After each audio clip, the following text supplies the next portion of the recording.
and it affects sleep.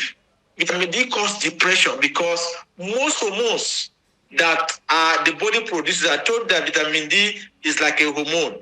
It is a precursor for testosterone production. It's a precursor for production of dopamine. It's a result of production of serotonin. So it affects almost every part of the body.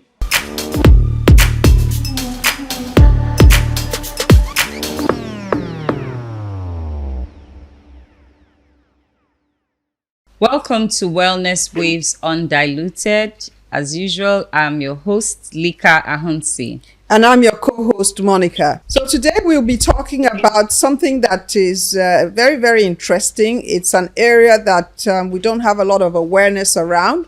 We'll be talking about the epidemic of vitamin D deficiency. Joining us today is Dr. Terfa Kene. So Dr. Kene, could you kindly just introduce yourself as we start this discussion? All right, thank you very much for making this arrangement to appear on your podcast. My name is Dr. Terfa Kene. I'm a consultant public health physician, epidemiologist, and medical statistician. I work as the CEO and team lead of Sense Limited, and currently I manage the Vitamin D Enhancement project. Awesome. Thank you very much for that introduction.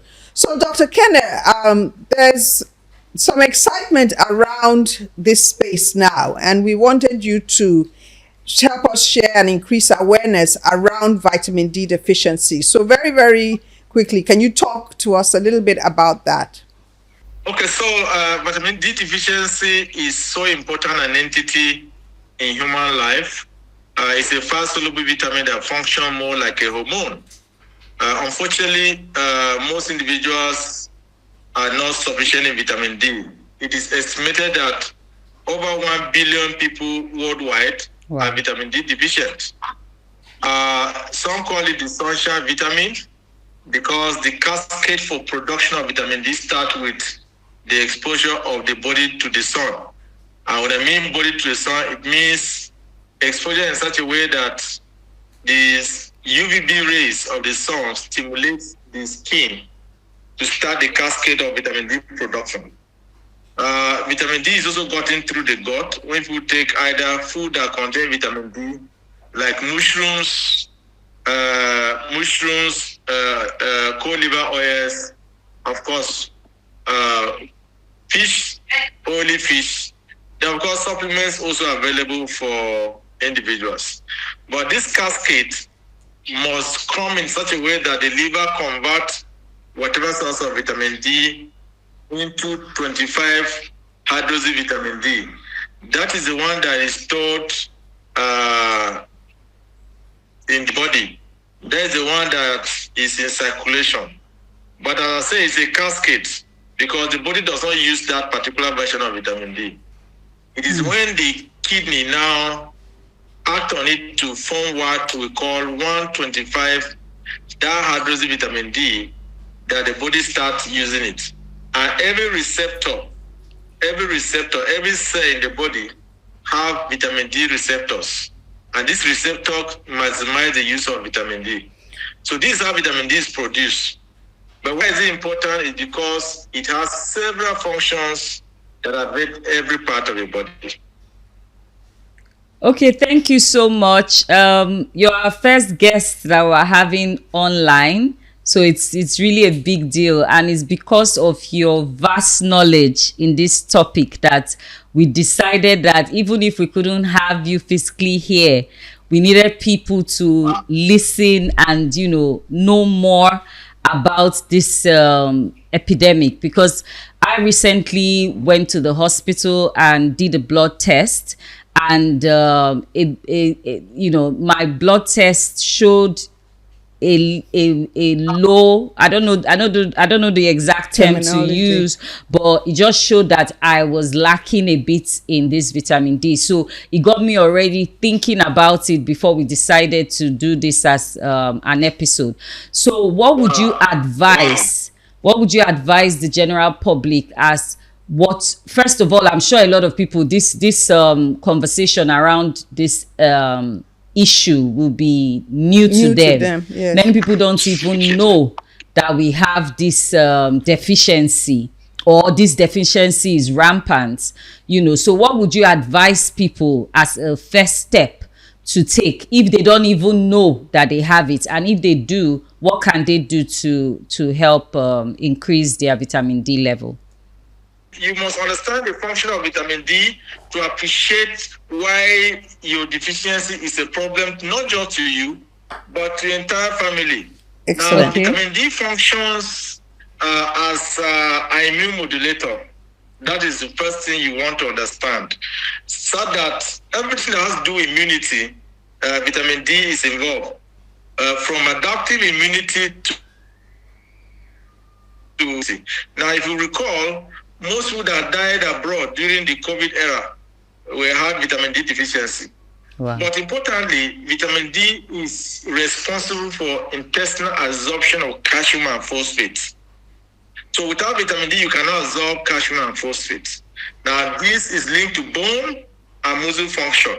Now, of course, because of the immune modulation properties of vitamin D, it parts of the body. In fact, it leads to some form of cancer and mood and cardiovascular health. Now, why is it important? If you don't have vitamin D, you cannot absorb calcium. And what is the role of calcium in the body? Contraction of muscles. I know that the heart is actually a muscle, so it's important to understand that with vitamin D deficiency, your heart will be affected. You also know that vitamin D, because it affects nerve transmission. So if you don't have vitamin D, you will not have calcium. If you don't have calcium, your nerve transmission will not be happening as expected. So the individual will be weak, will be fatigued, and of course it affects most of the organs of the body. For women, it affects them so that their reproductive health system, so that they may not even be having ovulation. They call what we call polycystic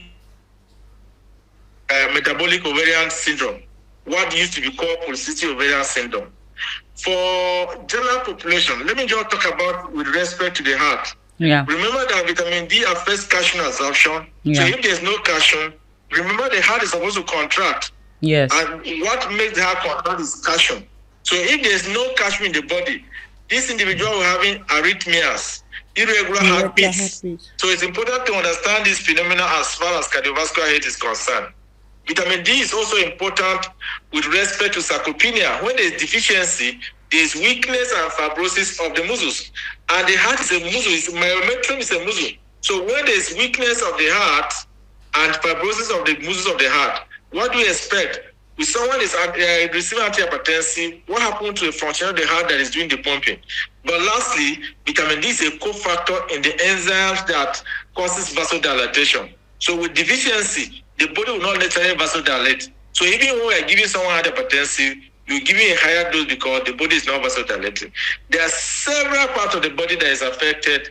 For male sexual activity, we are seeing erectile dysfunction among young people in urban setting, simply because they are having sarcopenia of the pelvic floor muscles, so they cannot even achieve erection. When they achieve erection, it's weak because there's no sphincteric action of the muscle that is supposed to sustain the erection. So it's a major issue. Now, why are we seeing it now as a common thing? Yes, I call it a misinformation and misconception medical condition. In the past, everybody agreed that, if you're in the tropics, you will not have vitamin D deficiency. That statement is a statement of fallacy, it's half truth. Because, yes, in the past, most of us were farmers. But now, how many of us are farmers? So it's when you are in the tropics and you are exposed to the sun. So most of us this morning will be indoors, doing recording, doing editing, doing meetings, and all manner of things. So where have you exposed yourself to the sun? At what point? So the time you are supposed to expose yourself to the sun is from 10 a.m. to 3 p.m. based on Nigerian location with respect to the equator. That is the time we are busy with podcasts, like the one we are doing now. I'm sure you have spent the hours outside this. So by the time you came in 8 o'clock and you are going home by 4:30, you have not met your requirement of vitamin D for that day. Yeah. So that is why we're seeing a major problem. Now, I told you that vitamin D, specific organs are involved in its production, like the liver, like the kidney. Anything that affects the liver will also affect vitamin D metabolism and the production. So patients with hepatitis are even drugs that are long-term drugs. They can affect the enzymes involved. The hydroxylases that are involved in this activity. So it's important to understand why is it happening to us in urban setting. One, our housing is in such a way that you move from your house to car to office, office back to house. No sun exposure. So sun exposure is reduced. Two, we are now have class upgrade. So we have left the food that we used to eat, the green vegetables, the okras, the bitter leaves that we used to eat. Now we're eating all manner of food that doesn't even contain calcium. So we're Indomie, fried rice, fried chicken, all of them have no calcium. So once there's deficiency in vitamin D, your condition gets worse because you don't even have the calcium to be absorbed. Not talk about the fact that you are deficient, you cannot even talk about absorption. And it affects sleep. Vitamin D causes depression because most hormones that the body produces, I told that vitamin D is like a hormone. It is a precursor for testosterone production. It's a precursor for production of dopamine. It's a result of production of serotonin. So it affects almost every part of the body. And that is why we are seeing these symptoms happen on a regular basis. People go to hospital frequently. They are tired. They cannot control their blood pressure. And so many other things that affect urban life. Wow, this is a lot of information. So when would you advise is the best time? Because today now I've not gotten my vitamin D for the day. I've been inside doing podcasts, true. So when would you advise is the best time? So for example, even in this Lagos now that it has been raining consistently, there hasn't been any sun. Does it mean that we're not receiving any form of sunlight, or is it like when you say sun, the ray of sunlight, does it have to be scorching sun on your skin, or is it just being outdoor? Okay, so thank you very much for that question. Of course, the major challenge with Nigeria and the southern part of Nigeria is rain. Rain comes in Port Harcourt, all those houses. So sunshine hours per year are limited. But what we're talking about here is not the strength of the sun. It's what we call UVB rays. Okay. So anytime there is sun, what you need is what we call sunshine breaks. So I'm sure you had tea break today. You had lunch. But all these things were done indoors. Yeah. So that short 5 minutes that you will leave your seat, go to where your car is to make the call under the sun for 5 minutes, you will get 5,000 international units of vitamin D. Wow. No cost to you. Wow. No cost to you. Amazing. So first thing we're advocating is, one, people should know their status. Yeah. Like any other medical condition, if you know your status, you are more careful, you will be committed to change. Two, do sunshine hours, exposure of yourself to the sun, deliberately and intentionally. So between 10 a.m. and 3 p.m., somehow, anyhow, find a way of exposing yourself to the sun. Okay. Awesome. Okay.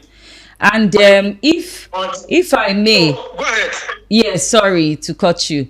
If I may, regarding something you just said about this sunlight exposure, if, for example, you're having you're able to do this and you still have all these symptoms, because from what I've read, you can have general symptoms and it's a cause of this vitamin D deficiency. So if I go to the hospital now, so let's say for our audience and people listening in now, and they're already scared and saying, oh, what if I am lacking this, because they might not even know, maybe it's showing in other things like bone issues, fatigue, so they don't even know that is related to vitamin D deficiency. So when I go to the hospital, what would I ask for as the test that I want to carry out? Okay, so for now, what has happened in the past is that there was no algorithm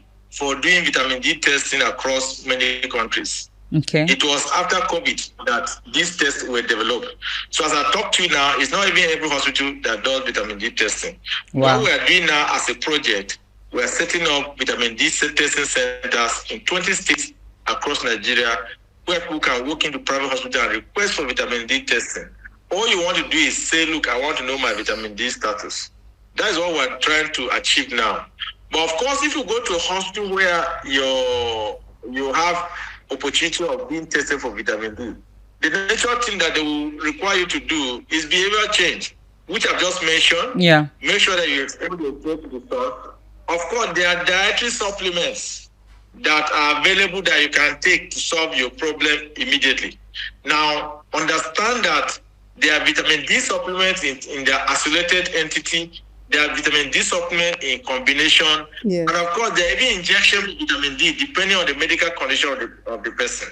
So generally, if you don't have major symptoms, your symptoms are related to calcium deficiency. Yeah. So when you look at the problem of vitamin D, they are generally categorized into two. Symptoms related to calcium deficiency are things like general body weakness and tiredness, easy fatigability, all those ones. Those ones can be resolved with taking vitamin D within a period of 4 to 6 weeks. Why? Because once the person has vitamin D and the person has the right source of of calcium, the person will now start absorbing calcium. It's not when you have vitamin D now and then you're still not eating food that contains calcium or you're not taking calcium supplements. There are some supplements that combine vitamin D and calcium and magnesium. Those ones are only available in the market. So as you're taking the vitamin D, it's enhancing your calcium absorption. But of course, NAFDAC can also approve a drink that contains not just vitamin D, but other components that helps with quick recovery. Why they say so? For those who have only vitamin D deficiency related to calcium absorption, you get resolved within a period of 4 to 6 weeks. But those who now start having chronic inflammation symptoms, you need a special package that can address not just the vitamin D deficiency, but chronic inflammation. Good enough, there's a product called H3 that has been approved by NAFDAC that actually provides extract of curcuminoids in addition to vitamin D and, of course, precursors of glutathione. This can help you with a very fast recovery. But again, it depends on the extent of deficiency. Your recovery may take a little while if what the symptom, the product you are taking does not cover some of the other aspects of the deficiency, the symptoms related to deficiency. Thank you very much, Dr. Kene. This has been very, very insightful. So, testing. I know you've done a lot of work under your project with testing, and you have data to substantiate this epidemic that is global, right? But we've also have the local data to support that. So what would be your advice to people that are listening as we talk about this epidemic? So the first thing that's one, we are living urban lifestyle now. So we need to particularly pay interest to our vitamin D levels, whether we like it or not. Now, for the type of work we do, the first thing is that intentionally have sunshine exposures. If you are having transit time, you are moving from, let's say, Ikeja to VI, you can sit by your car and let the part of your body be close to a screen so that the sun that is hitting the vehicle can also hit you. In between your distance, you can achieve that. If you are living on top of a building, you can come out of that building once it's 1 o'clock, 11 o'clock, stay 5 minutes, go back to your work. If you cannot do this thing and you have developed symptoms, then you need to start looking for options where you can have vitamin D supplement that meets your requirements. Now, of course, you need a physician who will support you with the understanding of your symptoms and how to help address most of them in context of your medical condition. Thank you so much. This has been so insightful. Thank you for being here. Thank you for taking out time to discuss this topic with us. And we hope when you come to Lagos, we'll be able to have you as a guest on the show live. Thank you. Thank you, Dr. Kene. Thank you so much. Thank you very much. Thank you. So it's been Wellness Waves Undiluted. Remember to subscribe, hit that notification button, tell a friend, tell a friend, and share. This topic today is something that affects all of us, so we should please do the best to go outside and receive some sunlight. Thank you so very much. Thank you.